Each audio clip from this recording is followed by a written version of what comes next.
네, 안녕하세요, 여러분들. 저는 상명대학교 화학에너지공학과의 강사 교수라고 합니다. 만나서 반갑습니다. 저는 지금 미국 캘리포니아주에서 소식을 전해드리고 있습니다. 지금 여러분 덕분에 아주 저는 참고로 잘 지내고 있습니다. 네, 오늘 다룰 주제는 바로 식용유인데요. 사실 구독자님들 보면 제 영상들 이렇게 관심도들을 보면 확실히 이 먹거리에 대해서 굉장히 관심도가 높다는 것을 제가 좀 느낄 수 있었습니다. 그래서 오늘은 또 다른 먹거리 주제를 가지고 한번 다뤄보려고 하는데요. 바로 식용유입니다. 식용유에 대해서 우리가 뭐를 어떤 것을 우리가 알아야 되고 조심해야 되는지 한번 살펴보겠습니다. 한 달 전쯤이었죠. 이런 기사 한번 보셨을 거예요. 이 해바라기 씨유 쓰지 마세요. 발암물질 초과 검출 뭐 이런 기사였었는데요. 어떤 기사였냐면 이제 시중에 판매 중 제품들을 이제 식약처에서 조사를 했어요. 조사를 했는데 이제 기준치를 초과한 벤조피렌이 검출된 제품이 나와서 그 제품에 대해서 이제 회수 조치했던 뭐 그런 건데요. 사실 기준치라는 게 뭐냐면 정부에서 관리하고 있는 그 기준치가 바로 2.0입니다. 2.0 마이크로그램 퍼 킬로그램을 넘어서면 안 돼요, 벤조피렌이. 이제 해당 제품이 이제 넘어서서 이제 그 작품이 이제 그 회사 제품이 적발됐고 이제 회수 조치가 됐던 겁니다. 이걸 통해서 이제 많은 분들이 좀 이제 불안해하시고 그랬던 건데요. 한번 살펴보겠습니다. 먼저 벤조피렌이라는 거는 이제 식약처에서 관리할 정도로 뭔가 위험성이 있다는 거잖아요. 한번 살펴보겠습니다. 벤조피렌은 어떤 물질인지. 사실은 다환 방향족 탄화수소라고 해서 종류가 굉장히 많습니다. 그중에서 가장 대표적인 걸 꼽으라고 하면 바로 이 벤조피렌이 꼽히는데요. 화학 구조는 보통 이렇게 생겼고요. 그다음에 뭐 실제 인체 독성 이런 독성 실험을 해보면 뭐 생식 독성, 발생 독성 이런 독성이 있다라고 알려져 있고요. 사람에 대해서 뭐 폐암, 피부암, 백혈병 등을 유발할 수 있다라고 알려져 있습니다. 그래서 명확하게 사람한테 인체에 대해서 발암성이 명확히 밝혀져 있기 때문에 국제암연구소에서도 그룹 1, 1군 또는 1급 발암물질이라고 이제 부르게 되는 거죠. 그러니까 이렇게 위험한 물질이니까 식약처에서 관리하는 것은 어떻게 보면 당연한 거겠죠. 예, 그런 겁니다. 자, 그러면 그러니까 그 기준치를 이제 설정해 놨어요. 그 식약처에서. 설정해 놨는데 2.0 마이크로그램 퍼 킬로그램이잖아요. 참고로 이런 것들은 나라마다 다 다릅니다. 왜 다 다를까요? 사람은 어떻게 보면 똑같은 건데, 그죠? 그 이유가 뭐냐면 바로 그 인체 노출량이 나라마다 다르잖아요. 그죠? 나라마다 식습관이 다르다 보니까 인체에 노출되는 양이 다르다 보니까 우리나라 정부에서는 한 2.0 정도로 관리하면 그 이상은 팔리지 않게 하고 2.0 이하로만 관리하면 일주일 동안 사람들이 먹는 양들이 평균적인 양이 있잖아요. 섭취량을 고려해 봤을 때 이 정도면 인간에게 위해를 가하지 않을 거다라고 판단하는 기준입니다. 그러니까 우리나라 대한민국 기준이라고 보시면 돼요. 근데 이번에 적발된 제품은 이제 2.0보다 많이 초과한 2.9가 나와서 이제 문제가 됐던 겁니다. 자, 그러면 이제 한번 예를 한번 들어볼게요. 여러분들 입장에서는 식약처에서 이제 정기적으로 적발하니까 검사하고 적발하니까 뭐 걱정 안 해도 되겠지. 다 이제 기준치 이하면 팔리니까 걱정 안 해도 되겠지라고 이제 생각하실 수가 있는데요. 그렇게 단순하지는 않습니다. 그 이유가 뭐냐면 예를 한번 들어보겠습니다. 왼쪽 식용유와 오른쪽 식용유가 있을 때 왼쪽은 벤조피렌 함량이 1.98이라고 할게요. 오른쪽은 2.1이라고 가정해 보겠습니다. 그럼 여러분들 왼쪽 식용유를 보시면 어떤 생각 드세요? 왼쪽 식용유는 기준치 이하니까 당연히 시중에서 팔아도 아무 문제가 안 됩니다. 근데 보면 2.0에 거의 육박하는 나름 높은 수치죠. 예, 기준치에 거의 육박하니까. 그런데 여러분들 이 수치는 여러분들 알 수가 없죠. 왜냐면 이런 그 식용유 뒷면 이런 적혀 있자 라벨을 보시면 이런 수치를 공개할 의무도 없고 예, 하는 회사도 없습니다. 아무튼 여러분들은 알 수가 없어요. 수치가 뭐 거의 뭐 0.01 수준인지 1.98인지 알 수는 없어요. 아무튼 왼쪽 제품은 아무런 문제 없이 팔리게 됩니다. 근데 오른쪽 제품은 어떻습니까? 살짝만 이제 초과해도 바로 이제 문제가 되는 거죠. 문제가 돼서 뭐 언론 보도 나가고 이제 판매 중지가 되는 거죠.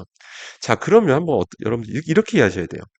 시중에 판매되는 거 당연히 다 2.0 이하겠죠. 2.0 이하일 텐데 2.0 이하라 하더라도 다시 거꾸로 2.0이 넘는 제품이라 하더라도 여러분들이 평소에 먹는 양이 그러니까 식용유 섭취량이 주로 이제 식용유라는 게 튀김 요리나 뭐 볶음 요리할 때 많이 우리가 접하잖아요. 또 샐러드 드레싱이라든지. 근데 그랬을 때 이게 먹는 양이 좀 과하면 그러니까 적으면 기준치가 넘는 제품들을 먹었다 하더라도 걱정할 필요가 없는 겁니다. 왜냐하면 이 수치들은 다 농도입니다. 농도. 농도라고 하는 건 전체 양에서 특정 물질이 얼마나 있느냐를 말하는 거죠. 그러니까 결국 우리 몸에 들어온 절대치가 중요한 거예요. 이해되시죠? 그래서 평소에 먹는 양이 적으셨다면 걱정하실 필요가 없다는 뜻입니다. 반대로 얘기하면 거의 2.6 육박하는 이런 높은 수치의 것들은 여러분들이 생각해 보세요. 여러분들이 이게 안심하고 너무 과하게 많이 섭취하게 되면 너무 많이 섭취하면 식약처에서 정한 거는 우리 평균치거든요, 평균치. 이 정도 평균적으로 우리 대한민국 국민이 먹으니 예, 기준을 설정한 게 2.0인데 근데 여러분들이 좀 섭취가 양이 좀 과해요. 섭취량이 좀 과하면 튀김 음식을 너무 즐겨 먹으신다든지 뭐 이런 전이라고 하죠. 그런 전 같은 것도 너무 많이 드신다든지 예, 그런다면 여러분들 그 식약처에서 정한 기준보다 여러분들은 더 많은 양의 벤조피렌을 드실 수 있다라는 거 꼭 명심하셔야 됩니다. 아시겠죠? 그래서 예, 꼭 이런 수치, 농도에 대해서는 꼭 그런 관점에서 보셔야 된다는 거 우리 구독자님들은 꼭 아시길 바라고요. 자, 그럼 여러분들 이런 생각 드실 거예요. 아이, 저런 거 아예 안 나오면 마음 놓고 먹을 수 있을 것 같은데 왜 저런 게 왜 나오는 거지라고 많이 의아해하실 수가 있습니다. 식용유는 도대체 왜 나오는지 한번 살펴보겠습니다. 일단 식용유는 종류가 두 가지가 있는데요. 크게 정제유와 압착유가 있습니다. 일단 여러분들 그 식용유 겉면에 압착이란 단어가 들어가면 그냥 압착유라고 생각하시면 되고요. 그다음에 그런 단어가 안 들어가면 거의 대부분은 정제유라고 보시면 됩니다. 정제유예요.